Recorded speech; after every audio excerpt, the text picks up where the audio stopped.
Hello guys, welcome to Life and Love in the Philippines, and it's 12 a.m. in the morning and we have a Typhoon Ulysses, and I can't back to sleep because of the strength of the wind, and you will really hear it in the sounds of the roof. It's like a piano.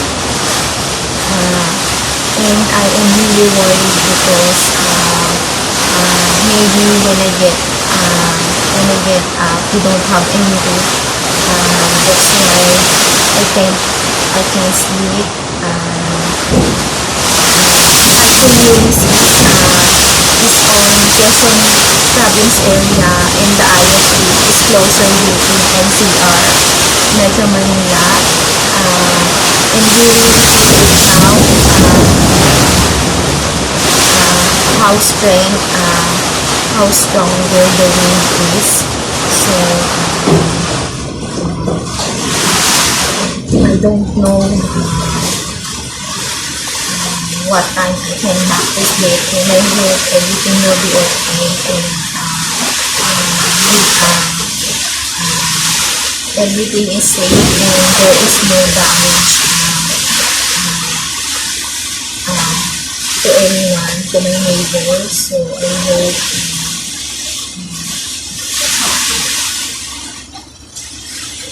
everything will be okay and we will pass this time. So guys, I will give an update on what's on the next, what will happen next. So guys,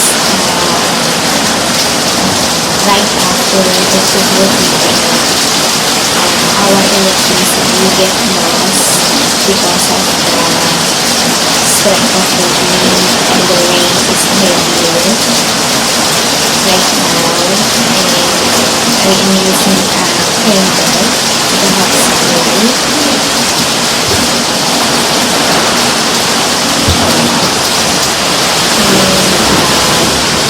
Of course, I need to save my phone battery, but I also have a power bank to charge it, and I can sleep and because of the charge.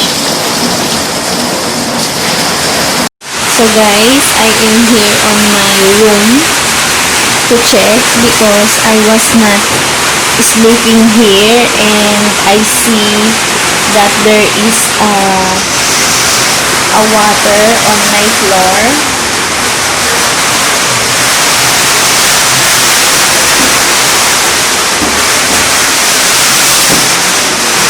It came from my wall, and because of too much rain, so I will open this window.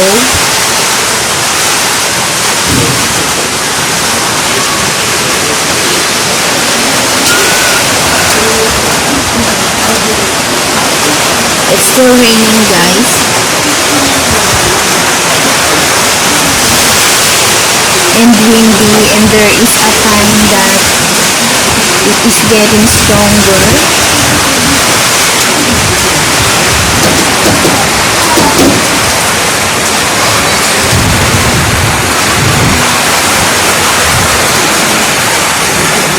I don't know where is the location of the typhoon now.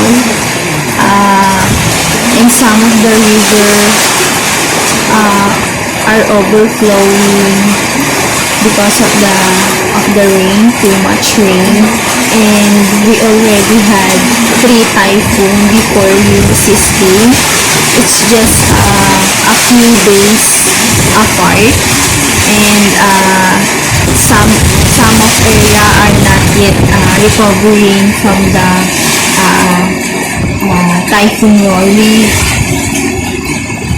and here is now Typhoon Ulysses is hitting.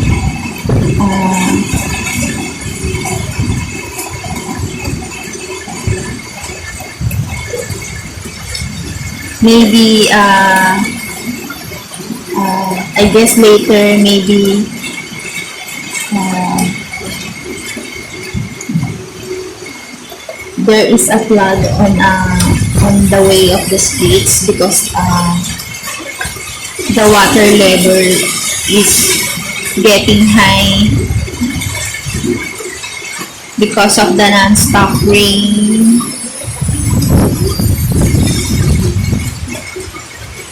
At this moment, I can't hear anything from my neighbor that their roof are gone.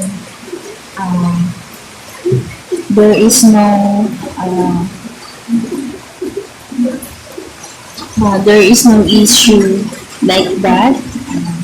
Everything is fine, and everyone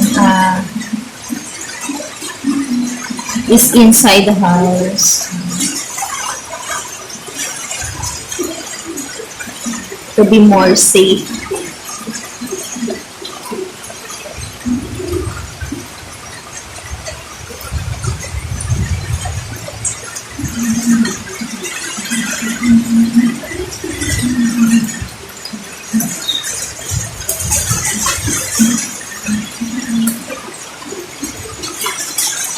And I am glad that when I woke up, our electricity power came back. So I have an internet, and I can charge my phone, flashlight, power bank. But there's still some of areas that there is no power because of their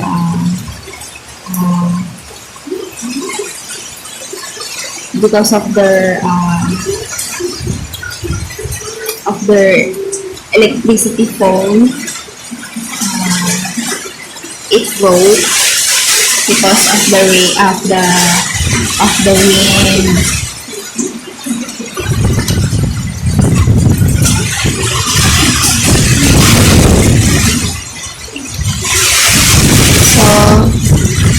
That's it for now because the rain is getting harder, and it's coming here on my window. So guys, I am here standing on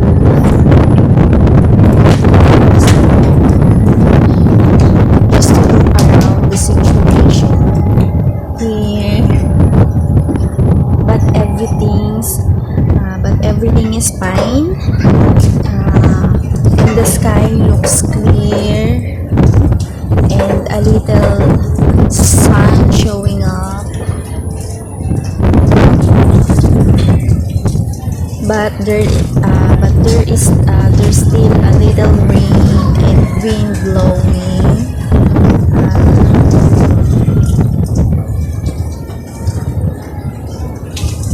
And it's a good thing that Typhoon Ulysses, the direction of Typhoon Ulysses is moving to the West Philippine Sea. So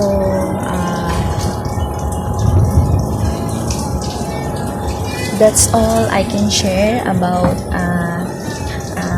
what's happening here in my area, on my place. And thank you for watching, guys, and please don't forget to like, comment, share, and subscribe. Bye bye.